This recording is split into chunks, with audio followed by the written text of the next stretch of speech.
और आज फिक्र का फोकस चीन के राष्ट्रपति शी जिनपिंग के हैप्पी न्यू ईयर वाले खंजर पर है। पिछले ही वर्ष एलएसी विवाद पर भारत और चीन के बीच रिश्तों में जमी बर्फ पिघलनी शुरू हुई थी। लंबी बातचीत के बाद लद्दाख में दोनों तरफ से सेनाएं हटनी शुरू हुई। जिनपिंग ने पिछले ही वर्ष पीएम मोदी से मिलकर भारत को फिर से धोखा न देने की सौगंध खाई, लेकिन नया साल शुरू होते ही चीन ने धोखेबाजी वाला नया रंग दिखाना शुरू कर दिया है। विस्तारवादी चीन ने भारत को हैप्पी न्यू ईयर वाला खंजर दिखाना शुरू कर दिया है। आप सोच रहे होंगे कि चीन की यह हैप्पी न्यू ईयर वाली छुरी क्या है, जिससे खुद आर्मी चीफ तक सतर्क हो चुके हैं। उन्होंने भारत चीन सीमा पर हालात को आज ही संवेदनशील लेकिन स्थिर बताया और चीन की हर गतिविधि पर भारतीय सेना की नजर होने का भरोसा दिलाया। हम आपको इसके बारे में डिटेल में बताने वाले हैं। तो एलएसी से जो आई खबर है उसको हमने 3 हिस्से में बांटा। पहला हिस्सा है एलएसी के बेहद करीब चीन की पीपल्स लिबरेशन आर्मी का युद्धाभ्यास। दूसरा हिस्सा है भारतीय सीमा पर एयर सप्लाई में चीन लगातार मजबूती कर रहा है। और तीसरा हिस्सा है भारतीय सीमा पर चीन लगातार सैन्य इंफ्रास्ट्रक्चर को विस्तार दे रहा है। हम बारी बारी से एलएसी पर चीन की तरफ से होने वाले इन तीनों डेवलपमेंट्स को फिक्र के लेंस से देखेंगे, लेकिन उससे पहले चीन की मंशा को कुछ गंभीर सवालों से जानने और परखने की कोशिश करते हैं। क्या चीन एलएसी पर कुछ बड़ा षड्यंत्र कर रहा है? क्या चीन एलएसी पर फिर से धोखा देने वाला है? और गलवान में मार खाने वाला चीन क्या अब भारत से युद्ध लड़ने की तैयारी कर रहा है? इन सभी सवालों के जवाब आपको एलएसी पर चीन की तरफ होने वाली बड़ी हलचल से मिल सकते हैं। सबसे पहले आपको एलएसी के पास चीन की लेटेस्ट वॉर ड्रिल के बारे में बताते हैं। पेट्रोलिंग के वादे के साथ जब एलएसी के पास भारत चीन की सेनाएं विवादित हिस्से से पीछे हट रही हैं, तब चीन की पीपल्स लिबरेशन आर्मी ने वास्तविक नियंत्रण रेखा के पास कॉम्बैट ड्रिल शुरू कर दिया। चीन के शिनजियांग मिलिट्री कमांड के रेजिमेंट की अगुवाई में यह युद्धाभ्यास किया जा रहा है। ग्लोबल टाइम्स में छपी रिपोर्ट के अनुसार चीन के इस युद्धाभ्यास में तोपों, टैंकों से फायरिंग के अलावा चीनी सैनिकों ने भारतीय सीमा के पास पावर्ड एक्सोस्केलेटन सूट का इस्तेमाल भी किया। इसके अलावा रोबोट डॉग और मानव रहित ड्रोन भी वॉर ड्रिल का हिस्सा थे। पहली नजर में आप कह सकते हैं कि इसमें क्या खास बात है। सेना ऐसे युद्धाभ्यास समय समय पर करती रहती है, लेकिन जानकार इस वॉर ड्रिल को बिल्कुल असामान्य, इर्रेगुलर बता रहे हैं। उनकी नजर में बिल्कुल रणनीतिक तरीके से किया गया युद्धाभ्यास है। इसकी एक बड़ी वजह है एक्सोस्केलेटन सूट। चीन ने सैनिकों के लिए सूट के बारे में पहली बार वर्ष 2021 में खुलासा किया था। इस सूट की खासियत यह है कि यह सूट सैनिकों को तेज दौड़ने, भारी हथियार ले जाने और युद्ध के मैदान में बाधाओं को पार करने में सक्षम बनाता है। साथ ही यह सूट उन्हें गोलियों और बमों के प्रभावों से भी बचाता है। यह एक मोटर के जरिए संचालित होता है, जो सैनिकों के जमीन पर झुकने के बाद हर बार प्रतिक्रिया बदल देता है, ताकि सैनिक कम प्रयास से तेजी से उठ सके। इसके अलावा इस सूट की मदद से चीनी सैनिक लद्दाख जैसे दुर्गम और ऊंचाई वाले इलाकों में अधिक मात्रा में गोला बारूद भी आसानी से ले जा सकेंगे। इसमें लगे वैकल्पिक हुक की मदद से एक व्यक्ति बिना अधिक प्रयास के 50 किलोग्राम वजन वाले हथियार के बक्से साथ ले जा सकता है और 2 लोग आसानी से 75 किलोग्राम से अधिक तक का वजन उठा सकेंगे। इस सूट को पहनने और उतारने में 40 सेकंड से भी कम समय लगता है। फिक्र के हमारे कई फैंस ने आयरन मैन फिल्म देखी होगी। उसमें मुख्य किरदार का सूट भी देखा होगा। वो उसे खतरों से बचाने वाला एक मजबूत कवच की तरह देता है। आयरन मैन की गति और शक्ति को कई गुना बढ़ा देता था। कहा जा रहा है कि पावर्ड एक्सोस्केलेटन सूट भी कुछ ऐसा ही कवच है। अमेरिका ने अपने सैनिकों के लिए ऐसा कवच पहली बार 1965 में विकसित किया था, जबकि भारतीय सेना के लिए डीआरडीओ भी ऐसा ही एक्सोस्केलेटन सूट डेवलप कर रही है। एलएसी पर चीन की चालबाजी से जुड़ा दूसरा चैप्टर भी खोलते हैं। चीन हाई एल्टीट्यूड में तैनात अपने सैनिकों के लिए हथियार, रसद और ऑक्सीजन टैंकों की एयर सप्लाई को तेजी से बढ़ा रहा है। असल में चीन के सैनिक हिमालय की इतनी ऊंचाई वाले इलाकों को रहने के लिए अभ्यस्त नहीं है। हिमालय की ऊंचाइयों पर ऑक्सीजन की कमी रहती है। चीन के सैनिकों के बार बार बीमार पड़ने के कारण उन्हें एयरलिफ्ट करके नजदीकी सैन्य अस्पताल ले जाया जाता है। ऐसे में पीपल्स लिबरेशन आर्मी के मुखपत्र पीएलए डेली ने जानकारी दी है कि चीन की सेना इन मुश्किलों से निपटने के लिए ही ऑक्सीजन टैंकों की एयर सप्लाई को तेजी से बढ़ा रही है। चीन की यह तैयारी होटन काराकोरम पठार पर जिनजियांग क्षेत्र में कर रहा है। यहां से गलवान बहुत दूर नहीं है। गलवान में ही 15 जून 2020 को चीन और भारतीय सैनिकों के बीच हिंसक झड़प हुई थी। चीन की इन चालाकियों पर आर्मी चीफ उपेंद्र द्विवेदी ने आज अपनी सालाना प्रेस कॉन्फ्रेंस में काफी कुछ कहा है। उनकी बातों को आप 3 मुख्य बिंदुओं में समझ सकते हैं। पहली बात, पूर्वी लद्दाख के देपसांग और देमचौक में पारंपरिक क्षेत्रों में पेट्रोलिंग शुरू हो चुकी है और यह अब नियमित रूप से हो रही है। दूसरी बात, एलएसी के पास स्थिति संवेदनशील है लेकिन स्थिर है। और तीसरी बात, एलएसी पर भारतीय सेना की तैनाती संतुलित और मजबूत है। भारतीय सेना किसी भी स्थिति से निपटने में सक्षम है। हमने नए वर्ष पर चीन के हैप्पी न्यू ईयर वाले खंजर को ध्यान में रखते हुए इस मुद्दे पर रक्षा विशेषज्ञों से भी बात की। आइए देखते हैं उनका इस पर क्या कहना है।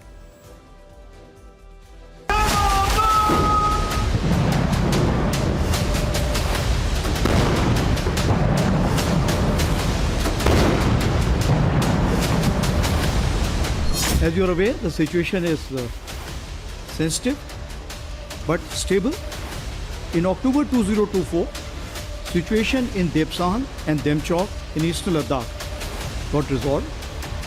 Own deployment along LASA is balanced and robust. We are well poised to deal with any situation.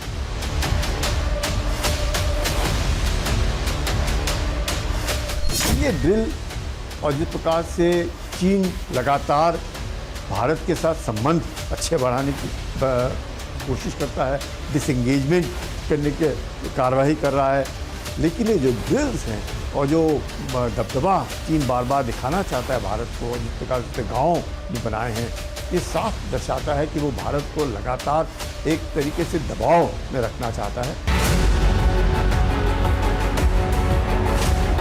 Exercise अगर कर रहा है तो वो भी सतर्क है, तो हमने भी सतर्क रहना है। तो चीन के साथ the only way forward is to be alert, to be absolutely be ready 24/7 365।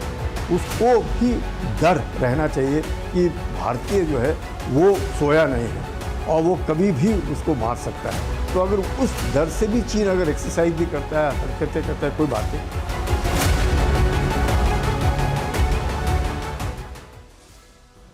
और अब फिक्र के लेंस से देखने वाली बात यह है कि चीन एक चालाक कूटनीतिक षड्यंत्रकारी पड़ोसी देशों के खिलाफ नए नए पैतरे आजमाता है। इस साल ताइवान को लेकर चीन की नीयत कब्जे वाली है, जिसका वो खुलकर ऐलान कर चुका है।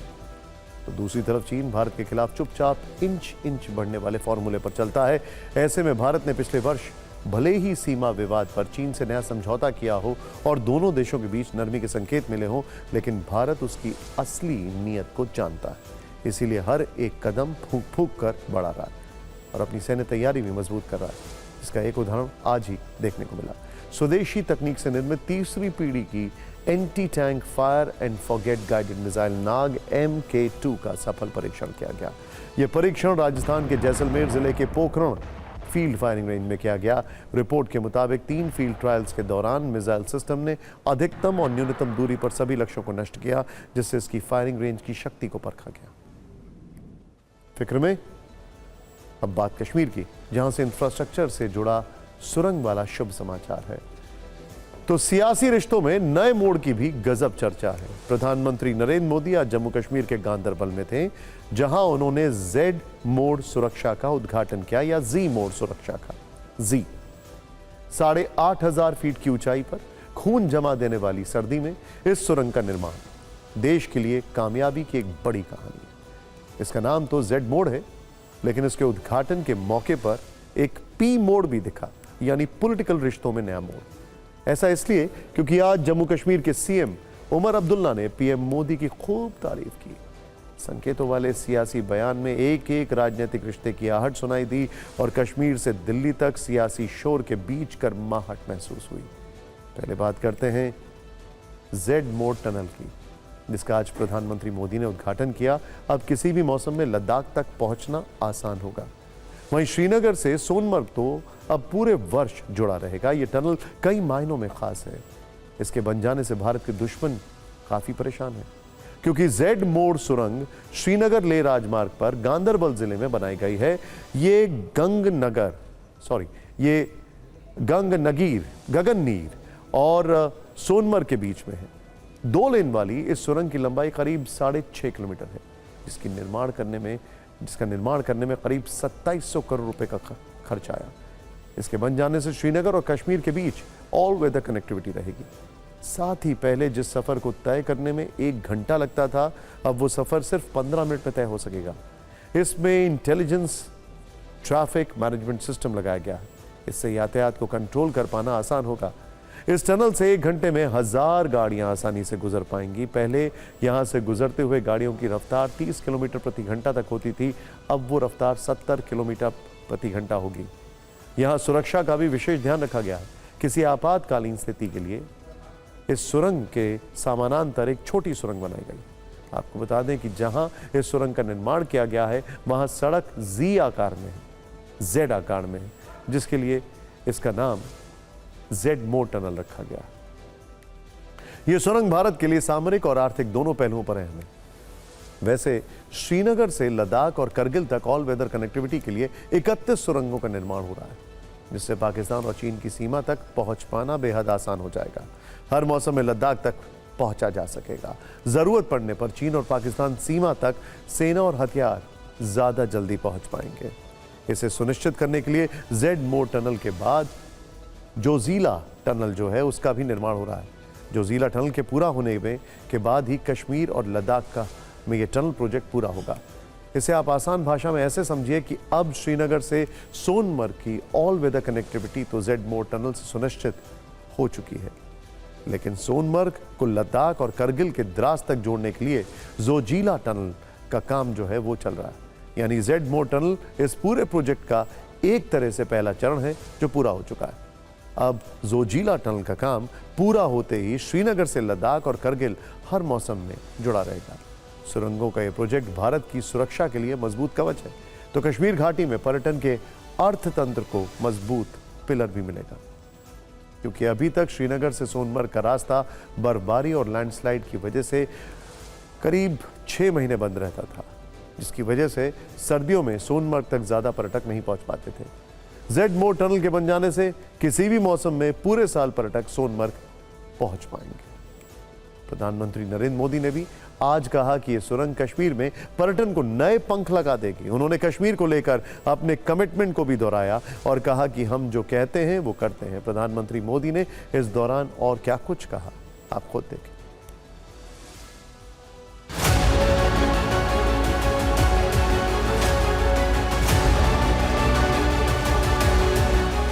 आज मुझे सोनमर्ग टनल देश को, आपको सौंपने का मौका मिला है।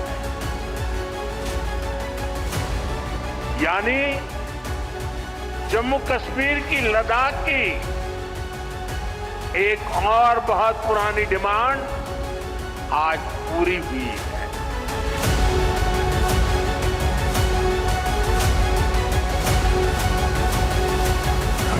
और आप पक्का मानिए, ये मोदी है, वादा करता है तो निभाता है।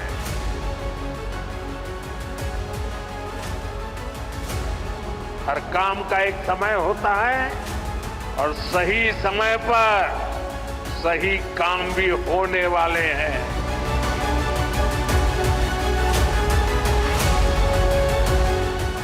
इस टनल से, इससे सर्दियों के इस मौसम में सोनमर्ग की कनेक्टिविटी भी बनी रहेगी। इससे सोनमर्ग समेत इस पूरे इलाके में टूरिज्म को भी नए पंख लगने वाले हैं।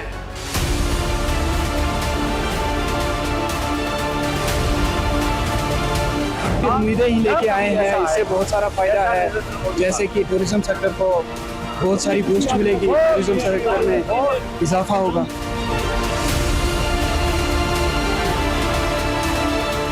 यहाँ बहुत सारे लोग आएंगे मेहनत मजदूरी करने के लिए, सैयारे लोग बाहर से आएंगे, वो हमारी यहाँ पर तरक्की होगी। और हमारे प्रधानमंत्री नरेंद्र मोदी जी ने जो यहाँ पर आकर हमें ये खुशी दी है, उससे हम बहुत धन्यवाद कहते हैं।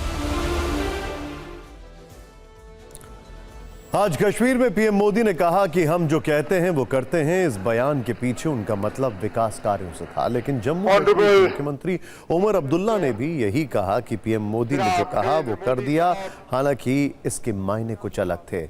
उमर अब्दुल्ला ने कहा कि पीएम मोदी ने कश्मीर को लेकर हर वादा निभाया है, कश्मीर में वक्त पर निष्पक्षता से चुनाव कराए हैं। अब उम्मीद है कि पीएम मोदी कश्मीर को पूर्ण राज्य का दर्जा देने की मांग भी पूरी करेंगे।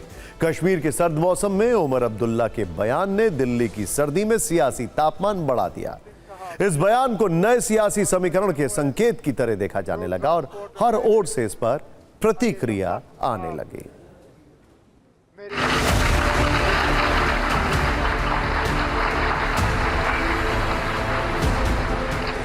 आप अपनी बात पे कायम रहे और 4 महीनों के अंदर अंदर जम्मू कश्मीर में आपने इंतखाबात कराए, जम्मू कश्मीर में आपने लोगों को वोट देने का जो है अपनी हुकूमत चुनने का मौका दिया। मेरा दिल ये कहता है कि बहुत जल्दी वजीर आजम साहब अपना तीसरा वादा जो योग दिवस पे आपने जम्मू कश्मीर के लोगों के साथ किया वो आप पूरा करेंगे और जम्मू कश्मीर जो है वो दोबारा इस मुल्क में रियासत की हैसियत से अपनी जगह ले।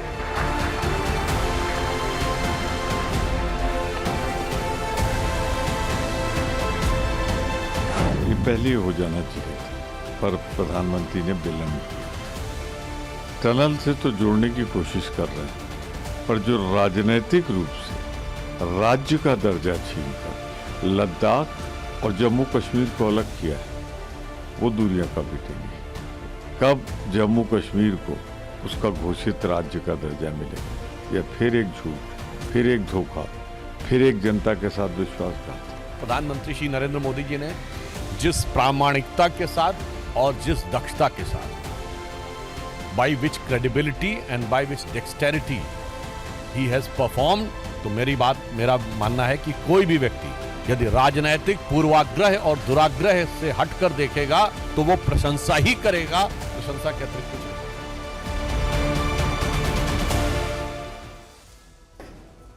वैसे उमर अब्दुल्ला कुछ दिन पहले कह चुके हैं कि अब इंडिया गठबंधन को खत्म कर देना चाहिए। ऐसे में उमर अब्दुल्ला ने आज जिस लहजे में पीएम मोदी की तारीफ की है उसे इंडिया गठबंधन में मचे कलेश का एक्सटेंशन माना जा रहा है और इस एक्सटेंशन में कांग्रेस के हिस्से का टेंशन बढ़ता जा रहा है। अब एक अलग टेंशन की ओर बढ़ते हैं और ये टेंशन है आपकी जेब की फिक्र, क्योंकि इस वक्त फिक्र के करोड़ों फैंस इस पर फिक्रमंद हैं। ये वो लोग हैं जो अपनी मेहनत की कमाई किसी ना किसी माध्यम से शेयर बाजार पर रूट करते हैं, यानी निवेश करते हैं। हर महीने कुछ पैसे एसआईपी, म्यूचुअल फंड, ईटीएफ या स्टॉक में डालते हैं इस उम्मीद में कि अच्छा रिटर्न मिलेगा, लेकिन फिलहाल उनका दुख बढ़ रहा है। हमारी इस आर्थिक रिमाइंडर का दूसरा हिस्सा रुपए में रिकॉर्ड कमजोरी से जुड़ा हुआ है, जिस पर सरकारें तक हिल जाती हैं। आज हम आपको सबसे आसान भाषा में समझाएंगे कि इन दोनों खबरों का सीधा कनेक्शन कैसे आपकी जेब और आपकी रसोई पर पड़ने वाला है। सबसे पहले भारतीय स्टॉक मार्केट की बात करते हैं, जहां इस वक्त सुनामी आई हुई है। आज का दिन भी निवेशकों के लिए ब्लैक मंडे साबित हुआ है। सेंसेक्स में 1048 अंकों की गिरावट, जबकि निफ्टी में 345 अंक की गिरावट और निवेशकों के 12 लाख करोड़ रुपए एक झटके में इवेपोरेट हो गए, गायब हो गए। शेयर बाजार में हर गिरावट के साथ आपका पैसा कम हो रहा है। पिछले वर्ष 27 सितंबर 2024 को सेंसेक्स ने अपना ऑल टाइम हाई बनाया था और 85,978 का आंकड़ा छुआ, लेकिन अब तक सेंसेक्स करीब 9,000 अंक से ज्यादा नीचे आ चुका है और उसमें करीब 11% से ज्यादा की गिरावट हुई। इस तरह निफ्टी में भी करीब 27 सितंबर 2024 को 26,277 का आंकड़ा जो था, एक high, all time high touch किया था। अब तक उसमें 12% से ज्यादा की गिरावट आ चुकी है। यह सिलसिला कब थमेगा, इसका जवाब अब भी शेयर बाजार के बड़े बड़े एक्सपर्ट्स जो हैं वो तलाश रहे हैं। अब ये समझते हैं कि शेयर मार्केट में हर नए दिन के साथ नया त्राहिमाम क्यों शुरू हो जाता है। सबसे बड़ी वजह ग्लोबल संकेतों का कमजोर होना है। जैसे यूएस फेड रेट में कटौती की उम्मीद न होने की वजह से निवेशक अपना पैसा बाजार से बाहर निकाल रहे हैं। ट्रंप के आने के बाद उनकी नीतियों को लेकर निवेशकों में थोड़ा सा अनसर्टेनिटी या अनिश्चितता है। दूसरी वजह है भारतीय रुपए का लगातार कमजोर होना, जो डॉलर के मुकाबले अब तक के सबसे निचले स्तर पर आ चुका है। तीसरी और बड़ी वजह है विदेशी निवेशक जो भारतीय बाजार को छोड़कर जा रहे हैं लगातार। इसका अंदाजा आप सिर्फ इस आंकड़े से लगा सकते हैं कि 27 सितंबर 2024 से अब तक 2 लाख करोड़ का इन्वेस्टमेंट विदेशी निवेशक जो हैं वो भारत से निकाल चुके हैं। शेयर बाजार गिरने की चौथी वजह है कच्चे तेल की कीमतों में लगातार इजाफा, और इसकी एक वजह है तीसरी तिमाही के नतीजे। बड़ी बड़ी कंपनियों के तीसरी तिमाही के नतीजे आने वाले हैं जिनके कमजोर होने की आशंका है, इसीलिए भी लोग डरे हुए हैं और अपने शेयर्स बेच रहे हैं। लेकिन भारतीय शेयर बाजार के गिरने से भी ज्यादा चिंता डॉलर के मुकाबले रुपए का लगातार कमजोर होना है, क्योंकि इसका सीधा असर आपके ऊपर होगा। अर्थशास्त्र का यह गणित आपको सरल भाषा में समझाते हैं। आज भारतीय रुपए डॉलर के मुकाबले रिकॉर्ड निचले स्तर पर आ गया, यानी रुपए का टूटना जारी है। एक महीने से भी कम समय में $1 के मुकाबले भारतीय करेंसी ₹2 से भी ज्यादा कमजोर हुई है। आज 63 पैसों की कमजोरी के साथ पहली बार रुपए 86 के लेवल को तोड़ते हुए 86.59 यानी 86 रुपए करीब 59 पैसे के स्तर पर जा पहुंचा, जो अपने आप में एक रिकॉर्ड है। और इस रिकॉर्ड में गर्व करने वाली कोई बात नहीं है। सोचिए, एक जमाने में ये पाउंड की कीमत होती थी। एक जमाने में once upon a time there was a king where he is। अब चिंता की बात यह है कि भविष्य में इससे महंगाई वाले झटके और महसूस किए जाएंगे। एक रिपोर्ट के अनुसार भारतीय रुपया एक साल में डॉलर के मुकाबले 3% कमजोर हुआ है, जबकि 10 साल में रुपए डॉलर के मुकाबले करीब 28% नीचे जा चुका है। इसीलिए डॉलर को किंग कहा जाता है। भारत मौजूदा वक्त में दुनिया की 5वीं सबसे बड़ी अर्थव्यवस्था और 2030 तक इसके तीसरी सबसे बड़ी अर्थव्यवस्था के दावे किए जा रहे हैं। इसीलिए सवाल है कि आखिर मजबूत भारत का रुपया कमजोर क्यों हो रहा है। एक रिपोर्ट के अनुसार 16 मई 2014 में $1 की कीमत करीब 58 रुपए 58 पैसे के बराबर थी, लेकिन आज 13 जनवरी 2025 को ये $1 86 रुपए 59 पैसे के बराबर है। ऐसा इसलिए 10 साल पहले आपको $1 के लिए करीब 58 रुपए देने होते थे, लेकिन अब उसी $1 के लिए 86 रुपए 59 पैसे देने होंगे। आज इस पर कैसे बयानों की फायरिंग हुई, इसे सुन लेते हैं, फिर ये बताएंगे कि रुपए के गिरने में आपके लिए अशुभ संकेत कहां से आ रहे हैं।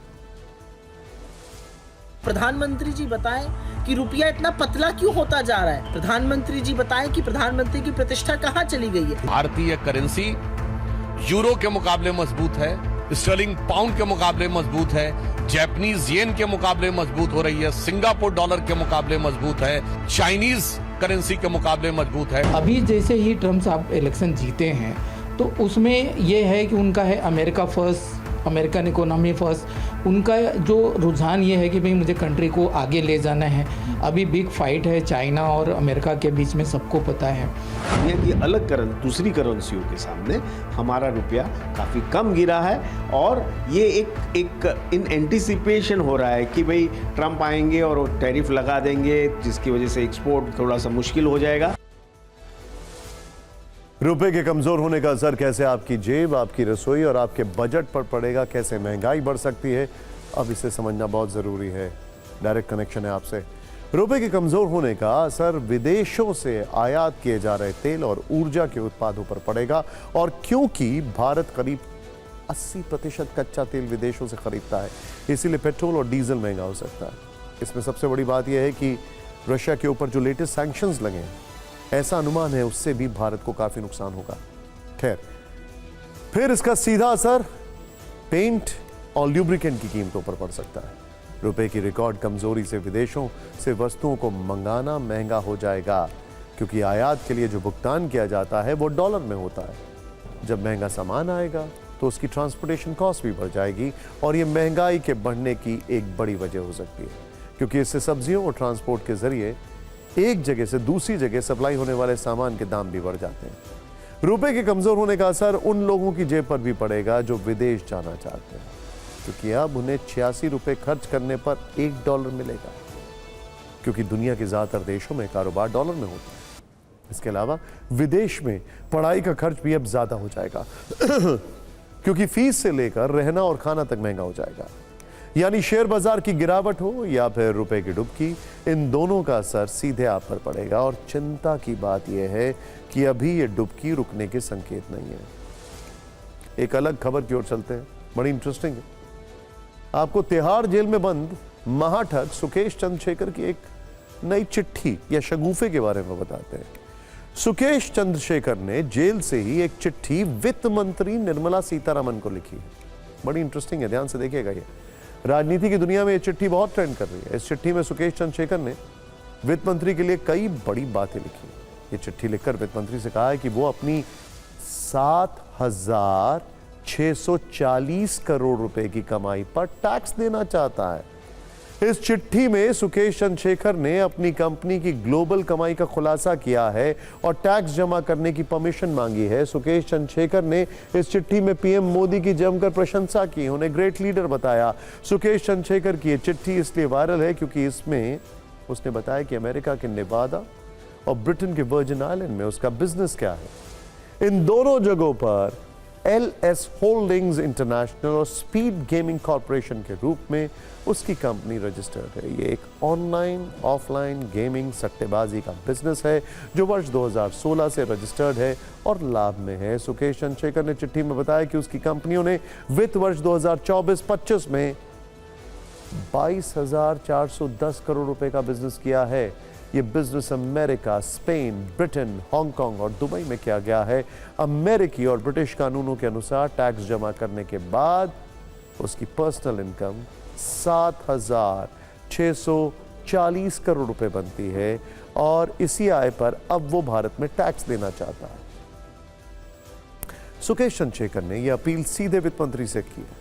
चिट्ठी लिखकर यह भी कहा है कि अगर कोई समझौता होता है तो वो पेंडिंग बकाये का भुगतान के साथ निपटारा करने के लिए तैयार है और ऐसा करके वो देश के विश्व स्तरीय विकास में अपना योगदान देना चाहता है। उसने चिट्ठी लिखकर अपनी आय को वैध बताने की कोशिश की है। सुकेश ने लिखा है कि वो बीते 9 वर्षों से एक विचाराधीन कैदी है। उसे किसी भी मामले में दोषी नहीं ठहराया गया है, इसीलिए यह कहना कि उसकी आय अवैध है पूरी तरह से गलत होगा। अंत में सुकेश ने यह भी लिखा है कि अगर वित्त मंत्री के कार्यालय से उसकी अपील मंजूर हो जाती है तो उसके सीए की टीम सभी जरूरी दस्तावेज दाखिल कर देगी। हो सकता है कि हमारे कई दर्शक इस ठग के बारे में कुछ ज्यादा या कुछ ना कुछ जानते हो, तो आपकी जानकारी के लिए बता दें कि 36 वर्ष का महाठग सुकेश चंद्रशेखर बेंगलुरु का रहने वाला है। वो 200 करोड़ रुपए की ठगी के आरोप में तिहाड़ जेल में बंद है।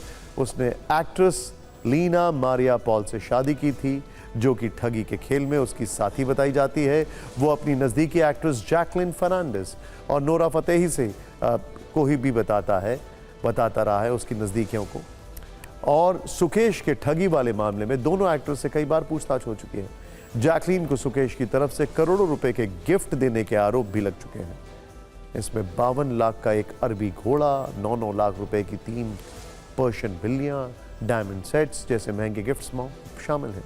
सुकेश पर तिहाड़ जेल में रहते हुए जैकलिन से फोन पर बात करने के भी आरोप कई बार लगे हैं। सुकेश जैकलिन को जेल से चिट्ठियां भी लिख चुका है। ईडी, सीबीआई और दिल्ली पुलिस सुकेश चंद्रशेखर पर दर्ज अलग अलग मामलों की जांच कई वर्षों से कर रही है। लेकिन अब फिक्र की पॉलिटिकल फाइल खोलते हैं। चर्चा दिल्ली चुनाव की, जिसमें हर दिन नया ट्विस्ट आ रहा है और नए मुद्दे उछल रहे हैं।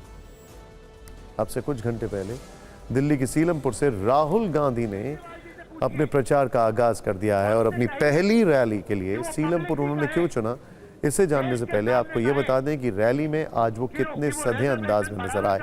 राहुल गांधी की इस रैली को जय बापू, जय भीम, जय संविधान नाम दिया गया। उन्होंने दिल्ली के लिए शीला दीक्षित के किए गए कामों को गिनाते हुए पीएम मोदी के साथ अरविंद केजरीवाल को भी टारगेट पर लिया। लेकिन केजरीवाल पर जो भी राहुल ने कहा वो काफी सतर्क होकर कहा। राहुल गांधी ने कहा कि अरविंद केजरीवाल ने कहा था कि भ्रष्टाचार खत्म कर देंगे, लेकिन क्या भ्रष्टाचार मिट गया? उन्होंने कहा कि महंगाई कम कर देंगे, लेकिन क्या महंगाई कम हुई? आगे राहुल ने कहा कि केजरीवाल जी अडानी के बारे में कुछ नहीं बोलते, झूठे वादे जैसे मोदी जी करते हैं वैसे ही केजरीवाल, दोनों में कोई फर्क नहीं है। नोट करने वाली बात यह भी है कि राहुल गांधी इस दौरान केजरीवाल के कथित शीश महल और भ्रष्टाचार पर सीधे कुछ नहीं बोलते। दूसरी अहम बात यह रही कि उनके मंच पर संदीप दीक्षित से लेकर तमाम नेता मौजूद थे, लेकिन अजय माकन को दूर रखा गया, जिन्होंने केजरीवाल को एंटी नेशनल बोला था। इसका मतलब यह है कि इंडिया गठबंधन को बचाए रखने के लिए उन्होंने एक खिड़की खोलकर रखी। और केजरीवाल जी आए और केजरीवाल जी ने बहुत बड़ा प्रचार किया, दिल्ली को मैं साफ कर दूंगा, भ्रष्टाचार मिटा दूंगा, पेरिस बना दूंगा।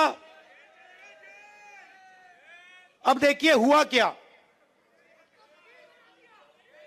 आप देखिए बाहर चला नहीं जा सकता है, ऐसा पोल्यूशन है। और उन्होंने कहा था कि भ्रष्टाचार को अरविंद केजरीवाल जी मिटाएंगे। अब आप बताइए, दिल्ली में अरविंद केजरीवाल जी ने भ्रष्टाचार मिटाया क्या? मिट गया।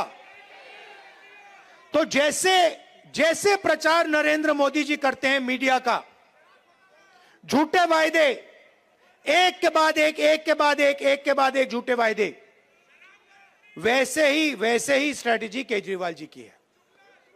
कोई फर्क नहीं है। जानकार मानते हैं कि सीलमपुर से शुरुआत के पीछे पूर्वी दिल्ली में दलित, मुस्लिम, कामगार और पूर्वांचल के वोटरों को साधने की रणनीति हो सकती है। पिछले हफ्ते हमने आपको बताया था कि दिल्ली में इस बार कांग्रेस डीएम यानी दलित मुस्लिम फैक्टर पर जोर लगा रही है, जो उसके पुराने वोटर रहे हैं। लेकिन उनकी इस रैली में पार्टी के पुराने युवा नेता और शीला सरकार में मंत्री रहे अरविंदर सिंह लवली ने तंज किया, जो इस बार बीजेपी के टिकट पर चुनाव मैदान में। उन्होंने मकर संक्रांति का हवाला देते हुए कहा कि ऐसे दिन में एक वर्ग विशेष के इलाके से प्रचार शुरू किया गया है। आपको बता दें कि दिल्ली में सबसे ज्यादा मुस्लिम आबादी वाली सीट सीलमपुर है, जहां 55 से 60% के बीच मुस्लिम मतदाता हैं, जो 2013 से पहले तक कांग्रेस के साथ थे। लेकिन पिछले 2 बार से यह सीट आम आदमी पार्टी के खाते में जा रही है।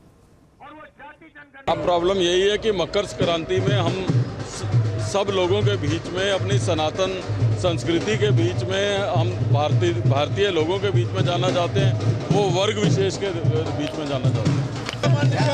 राहुल गांधी को अपनी रैली में स्पष्ट करना चाहिए कि इंडिया अलायंस नाम की कोई चीज़ है कि नहीं है। क्या उस इलाके में हिंदू नहीं रहते हैं? ये कहाँ से हो गया? क्या उस एरिया में और जाति धर्म के लोग नहीं रहते हैं, सिख नहीं रहते हैं? अरविंदर सिंह लवली जी तो उसी एरिया से वोट मांगते हैं, और अरविंदर सिंह लवली तो हर तरीके के वोटरों को पहले अपील किया करते थे ना। वोटर देख रहा है कौन कितने पाले बदल रहा है। सोचिए जरा, कहाँ गठबंधन और कहाँ दिल्ली, और कौन किस पार्टी में, और फिर बदले बयान। चुनावी आग के बाद अब फिक्र अमेरिका की उस आग की, जो कि इतिहास की सबसे भयानक अमेरिका में त्रासदी के तौर पर देखी जा रही है। कैलिफोर्निया के जंगलों में लगी आग से इतना भीषण विनाश हुआ है जो कल्पना से भी परे है। कैलिफोर्निया में लगी आग को 7 दिन से भी ज्यादा हो चुके हैं, लेकिन जो तस्वीरें आ रही हैं उन्हें देखकर हर कोई दहल गया है। और यह आग अब शांत होने का नाम नहीं ले रही है। कैलिफोर्निया के लॉस एंजलिस में आग के बाद का ये मंजर देखिए, सब कुछ तबाह हो चुका है। कभी चमकता दमकता हॉलीवुड की शान माने जाने वाले इस शहर का आधा हिस्सा शमशान में तब्दील हो चुका है।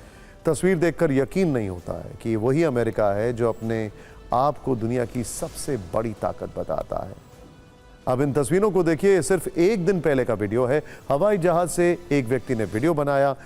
पहले बहुत सिर्फ लाइट्स दिखाई देती हैं और फिर आगे आग दिखाई देती है। विमान जैसे ही पैसिफिक पैलिसेड से के ऊपर से गुजरा, वहां भीषण आग लगी हुई दिखाई दी। वो भी हैरान था कि इतने बड़े रेस्क्यू ऑपरेशन के बाद भी आग इतने बड़े इलाके में अभी भी कैसे फैली हुई है। आखिर ये आग अभी तक कितने बड़े इलाके में फैली हुई है। कैलिफोर्निया में लगी आग में अब तक करीब 24 लोगों की मौत हो चुकी है। 30,000 से ज़्यादा घर नष्ट हो चुके हैं। कैलिफोर्निया से करीब 3.5 लाख लोगों को अपना घर छोड़ना पड़ा है, जबकि अब तक करीब $250 अरब का नुकसान हो चुका है। लॉस एंजलिस में अभी भी 40,000 एकड़ में आग लगी हुई है, जबकि 12,300 से ज़्यादा इमारतें नष्ट हो चुकी हैं।